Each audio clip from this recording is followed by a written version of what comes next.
Turning to the Middle East now. President Trump saying that Iran was collapsing even before the U.S. unveiled those new sanctions on the country. We heard from Treasury Secretary Scott Bessent promising these measures will amount to the single greatest financial offensive ever marshaled against an adversary. It also comes, though, as President Trump's youngest son, Barron, and Israel Prime Minister Benjamin Netanyahu's son are threatened by Iran. And of course, the propaganda video run on state media. We showed you this a bit earlier in the broadcast. I'm pleased to bring in right now our next guest, former U.S. Deputy Military Representative to NATO, former Combat C-17 Commander and Newsmax contributor, a retired U.S. Air Force Brigadier General Blaine Holt with us this afternoon. And she is the National Security Analyst, Chairwoman of Act for America, author of the best-selling book, Rise, Brigitte Gabriel. Welcome into you both. Good to have you. So a lot happening when it comes to the sanctions and the adversaries, including China. I want to start with that, Blaine, and also what the latest is on the Strait, because there was some activity there today, and it remains contentious, but perhaps the end is near. Yeah, the end is near overall for the operation. But what Scott Bessent did yesterday was a huge milestone in this.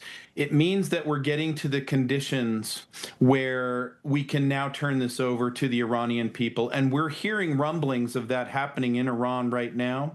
But like any cornered force that has nowhere to go, they're going to pop off whatever weapons they can. They're going to threaten high-profile folks like the president's son and Benjamin Netanyahu's son, because what Scott Bessent has done, he's taken what was just a door that was little open so they could see all the last of the countries and shadow banks that were doing the laundering.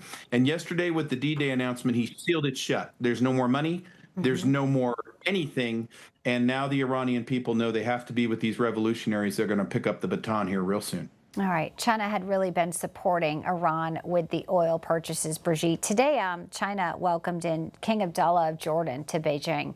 And breaking about a few hours ago, they are both calling for the end of the Hormuz blockade. Talk to us about where this goes now in the Middle East, when you have also the upcoming Chinese state visit here in the United States as well.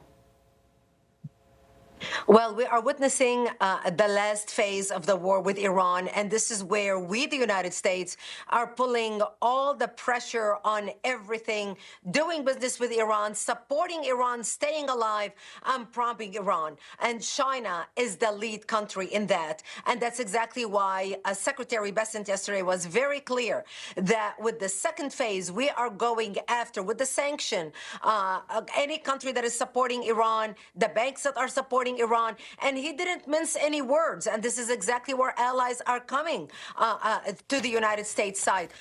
A lot of countries, especially China, depends on the American market. American market is king worldwide, and China depends on America much more than we depend on China, and that will affect China's economy. So this is the come to Jesus meeting with China, and China has a lot of difficult decisions to make, and we are putting them in a corner. And some say Turkey does as well, NATO member, but Erdogan, of course, wants access to the F-35 program, Blaine, but they've also been friendly to Iran and propping them up as well. They have. I think those days are done. Right now, they need the United States more than ever. There's a big disagreement that's building with Israel. The F-35 is but one issue. The Israelis just bombed a Syrian airbase where NATO officers, Turkish officers, were consulting, and they did not escalate from there. They're taking it to courts. But Turkey pretty much is remaining on the sidelines here, along with Pakistan, Saudi Arabia, all the other main players are getting in line here. Xi Jinping is coming into a very difficult visit. He's only going to be here a few hours and then he's out because he's got his own troubles at home. So I don't see China being a massive factor as we close this one out. All right, and Brigitte, we showed the video of Barron Trump a month ago. It was Melania and Barron, where you can try to kill them. It is propaganda video, but obviously with our wide open borders and sleeper cells, so many concerns about the people that are seeing this and the incitement it could lead to. Your take on these videos and the chilling effect it has for many of us who see that? Well, it is the chilling effect, and that's exactly what they're going after. And they are targeting him.